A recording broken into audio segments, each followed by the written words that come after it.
Il a fallu 2 ans à Rubens pour venir à bout de cette toile imposante. Et pourtant, il s'était fait aider par quelques-uns de ses nombreux collaborateurs. Il est d'ailleurs impossible de différencier leurs coups de pinceau de ceux du maître. Le grand jugement dernier de Rubens. Rubens reçut commande de ce grand retable pour le maître-autel de l'église des Jésuites de Neubourg, sur le Danube, en janvier 1616. Le tableau se situe dans la même veine que la fresque fougueuse et pathétique du jugement dernier peinte par Michel-Ange sur la voûte de la chapelle Sixtine du Vatican.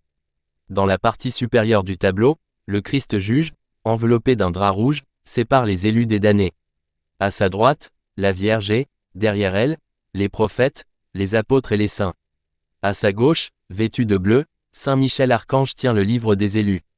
Dans la partie gauche du tableau, les bienheureux, chairs entremêlées, montent au ciel.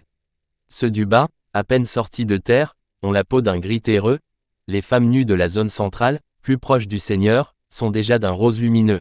Quant au groupe de la partie supérieure gauche, éclairé par la lumière divine, il est diaphane. Dans la partie droite, le tourment des damnés, précipités tête baissée vers l'enfer.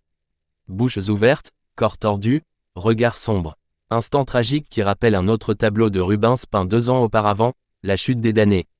En dépit du tumulte et de la confusion des corps, le tableau est construit selon une organisation triangulaire dont la pointe se situe en bas de la toile. L'œuvre, d'une prodigieuse maîtrise, marque l'apothéose de la période classique de Rubens.